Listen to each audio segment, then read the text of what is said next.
রামু ছিল বয়স্ক একজন ব্যক্তি। রামুর দুইটা ছেলেও ছিল, কিন্তু ছেলেরা বিয়ে করে শহরে থাকে, তাদের কোনো খোঁজ খবরও নেয় না। রামু সমুদ্রের কিনারে থেকে জাল দিয়ে মাছ ধরে তার সংসারের খরচ চালাতো। রামু বয়সের ভারে একেবারে দুর্বল হয়ে পড়েছিল, এজন্য সে সমুদ্রের ভিতরে নৌকাতে চড়ে মাছ ধরতে পারত না। তাই সে সমুদ্রের কিনারে দাঁড়িয়ে যে কয়টা মাছ জাল দিয়ে ধরতে পারত তা দিয়ে কোনো মতে তার সংসারের খরচ চালাতো। বিমলা, কোথায়? শোনো, এদিকে এসো। আমি নদীর কিনারে যাচ্ছি, দেখি জালটা ফেলে যদি কিছু মাছ ওঠে তো বিক্রি করে কিছু চাল ডাল কিনে আনবো। এই বুড়ো শরীরে কতদিন আর খাটুনি খাটবে? যদি ছেলে পেলেরা ভাত দিত তাহলে আজ তোমার আর এত খাটুনি খাটতে হতো না। বিমলা, খবরদার খবরদার, তুমি ছেলেদের নাম মুখে আনবে না। আজ 2 বছর হয়ে গেল, ছেলেরা দেখাটা পছন্দ করতে আসলো না। একথা বলে রামু তার জাল নিয়ে চলে গেল সমুদ্রের কিনারে। কিন্তু নদীর কিনারে যে রামুর আর মাছ ধরা হলো না, সে মাথা ঘুরে সেখানে পড়ে গেল। আরে আরে রামু কাকু, কি হলো? পড়ে গেল যে? আরে কাকু তো বেহুশ হয়ে গেছে। এই তোরা ওঠা কাকুকে ধরে। নদীর কিনারে থাকা অন্যান্য লোকজন রামুকে উঠিয়ে তার ঝুপড়িতে নিয়ে আসলো। কি হয়েছে? কি হয়েছে আমার সাবলের বাবার? কি হয়েছে? তা তো বলতে পারবো না কাকিমা। জাল নিয়ে যে না নদীর কিনারে আসলো, আসতে না আসতে মাথা করে বোধহয় পড়ে গেল। যাকে, আপনি টেনশন করেন না কাকিমা, দেখবেন এই কাকার জ্ঞান ফিরে আসবে। এই তো কাকা তাকিয়েছে। কাকু, কেমন লাগছে এখন আপনার? কি হয়েছিল তোমার বলো তো? যে না নদীর কিনারে গেছি, চোখের কাছে সবকিছু ঝাপটা অন্ধকার লাগলো আর মাথাটা ঘুরে পড়ে গেলাম। আর কিছু মনে নেই, বলতে পারবো না। যাই হোক, তুমি তো বেঁচে ফিরে এসেছো, এতে আমি খুশি। আর তোমার মাছ ধরতে যেতে হবে না, এখন থেকে আমিই যাব। এরপর বিমলা পরের দিন থেকে মাছ ধরার জাল ও ঝুড়ি নিয়ে নিজেই গেল নদীর কিনারে। বিমলা সারাটা দিন ধরে নদীর কিনারে বসে জাল ফেলে থাকলো নদীর মধ্যে, কিন্তু একটি মাছও জালে উঠল না। তখন লালু নামে একজন দুষ্ট জেলে তার কাছে আসলো আর বলল, এই যে বুড়ি, আমরা নদীর মধ্যে গিয়ে মাছ হাতিয়ে পাচ্ছি না, আর নদীর কিনারে বসে মাছ ধরবে? বুড়ি কোথাকার বোকা! সারাটা দিন বসে থাকলি, একটি মাছও তো পেলি না রে বুড়ি। বিমলা ওই দুষ্ট জেলের একটি কথার উত্তরও দিল না। যখন সন্ধ্যা হলো তখন বিমলা তার জেল ও মাছের কুঠরি নিয়ে আবারও বাড়িতে ফিরে আসলো। বিমলা, মাছ কি ধরতে পেরেছো? মাছ তো ধরতে পারিনি, কিন্তু আমি আমার সাহস হারাইনি।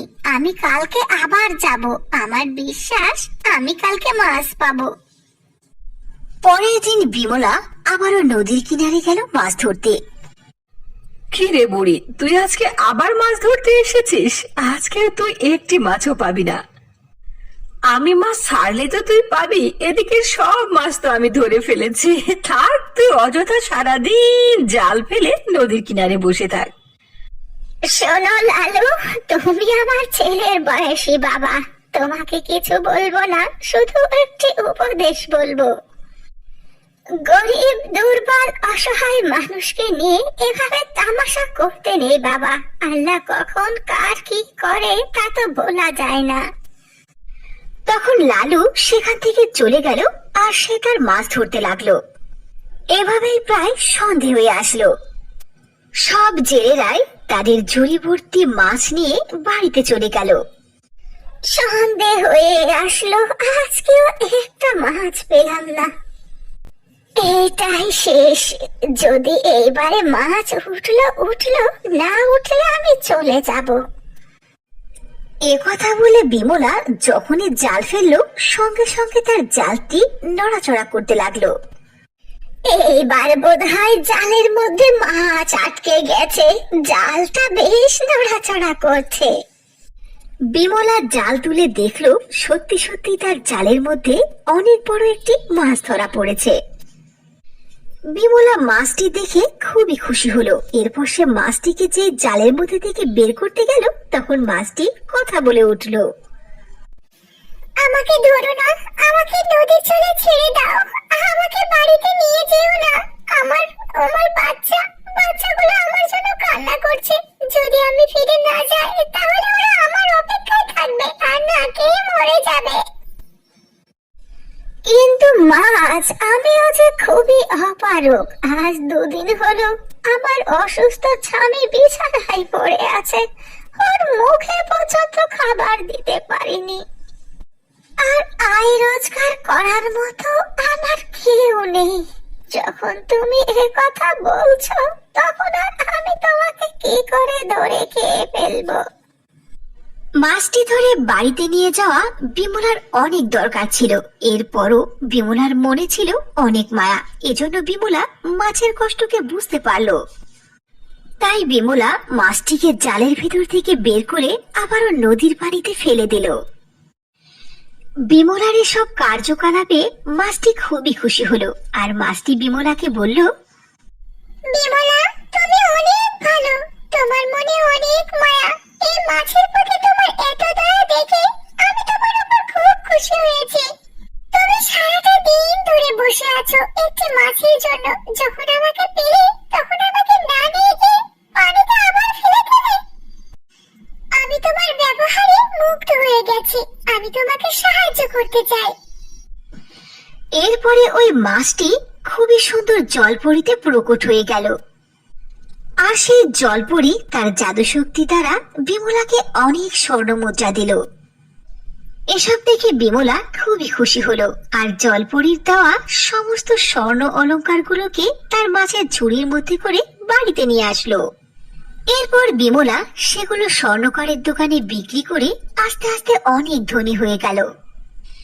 বিমলা তাদের থাকার জন্য অনেক বড় একটি আলিশান বাড়িও কিনে ফেললো। যখন বিমলার 2 সন্তান এসব কথা জানতে পেল, তখন তার 2 ছেলে তার মা বাবাকে কাছে নিয়ে যাওয়ার জন্য তাদের বাড়িতে আসলো।